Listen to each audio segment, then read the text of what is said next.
Hello guys, and welcome back to my YouTube channel. If you're new to my channel, hello and welcome to my channel. My name is Summer. So I came across this post on Gist Lover and I found it really funny. But it's not funny, but it's funny, right? Let me read it to you guys exactly how Gist Lover posted it.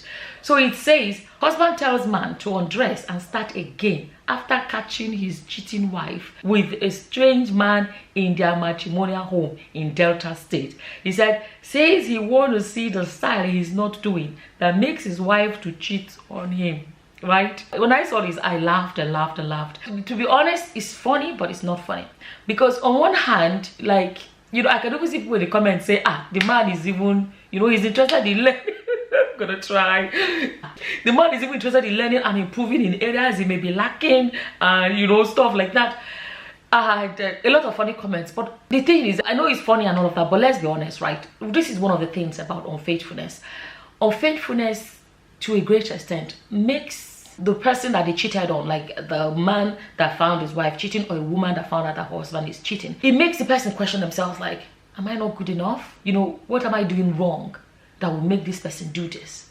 What have I done to deserve this?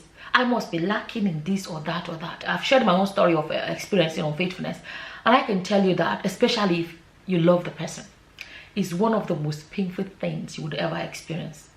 Although in my own case, we were not living in the same country at that time, so the excuse was, you were not here. Basically, the message is like, couldn't control himself and they had to did it. Oh, they apologized. I have to always say it. There was apology, it was never going to happen and again and stuff like that. It wouldn't have happened if you were here. It's because we're not in the same country. I did it because, if you were here, I wouldn't have, because it's just hard for me to go without it. Let me put it like that.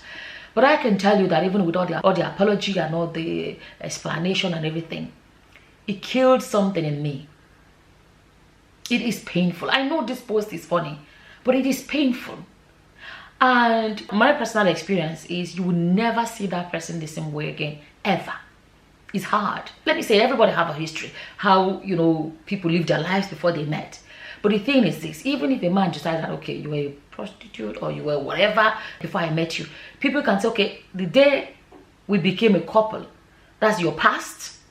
I don't care about your past. Let's move on. Whoever they slept with, whatever they did before you met them, you can say, okay, that's their past. It's a clean slate. We're starting our own, right?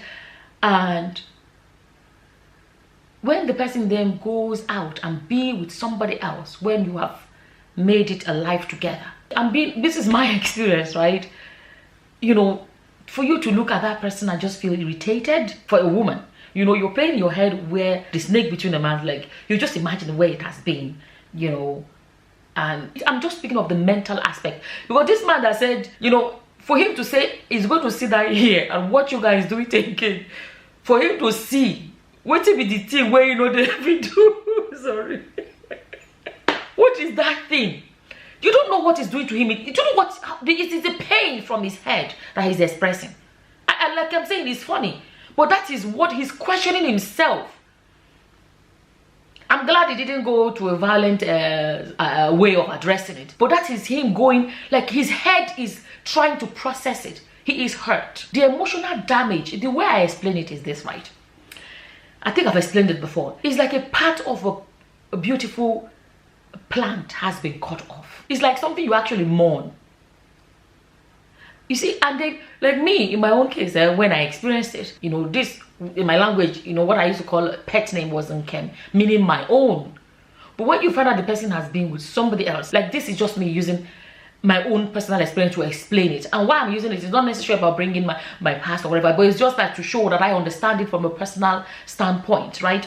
Somebody I call Nkem, which my language means my own. But when I found out that he was with somebody else or with some other people, I just felt like I'll be fooling myself to continue to say Nkem. I felt that was deception because, Nkem meaning my own. How are you going to say somebody is your own when you know that you're not the only one?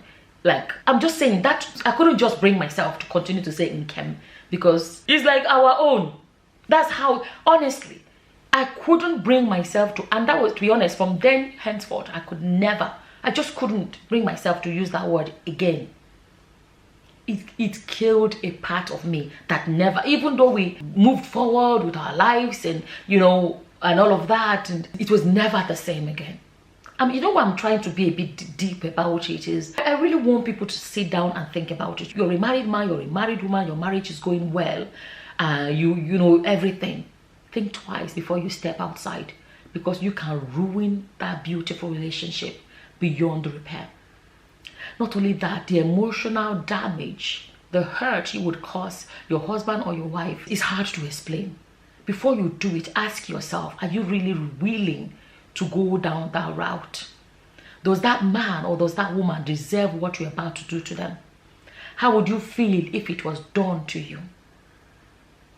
Think about and calculate what you will be losing. Because you know some people will be doing it, and it is when they are caught, they say, oh God, what was I thinking? My marriage was amazing. I wasn't thinking. What was I thinking? I shouldn't have done it. There's no point in waiting until it happens and you start regretting. Prevent it now.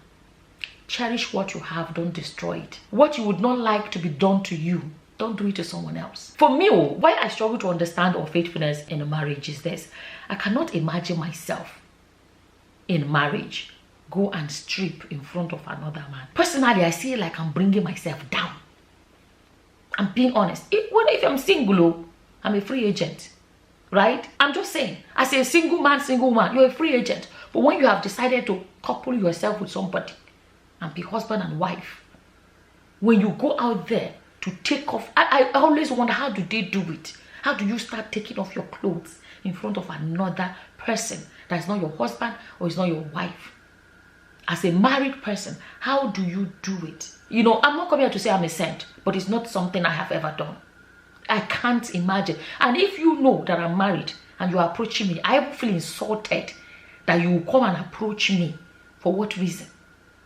I feel insulted because in my mind, I'm like, so you look at me. I don't know. I'm basically, like I said, I'm trying to explain it for anyone that is doing it or planning to do it, for them to think deep about what it actually means or what it signifies. If you're in a marriage, you don't want to marry again. End the marriage, go and distribute yourself like suya to different people. You're better off doing that than to stay in a marriage and be going pew up and down and be disrespecting your husband or your wife and disrespecting yourself. You know, I saw that, like I said, it was funny and a lot of comments were funny, but in my heart, I thought about it. I was like, you know, we're all here laughing. In this man's head, you don't know. That's why some people carry a knife, carry this, carry that, and do something that they will regret later. Because at that moment, it is too much for the brain to accept and process. And people can do unimaginable things. And this man's only, sorry, and this man, his own unimaginable thing is telling them to do it again. Sorry. Excuse me. To do it again for him to see. Let's be honest. See the way he's there. That man that he's telling to do again will not be able to do it. Stick, no go stand. That easy. Because anxiety is there. And even imagine you even enter a married couple's home and went into their bed. Anyways, that's basically my message today is for husbands and wives that are doing it. And or those that are planning to do it. Think very well. Because you may end up losing the precious marriage or the precious whatever harmony you had in your marriage. Ask yourself, is it worth it? Does your husband or your wife deserve this? Sit back and think about that before you destroy what you have. That's my message in this video. As always, whatever your opinion is, please feel free to leave them in the comment section below. And with that, I'm going to say thank you all for watching. Until the next time, guys. Bye-bye.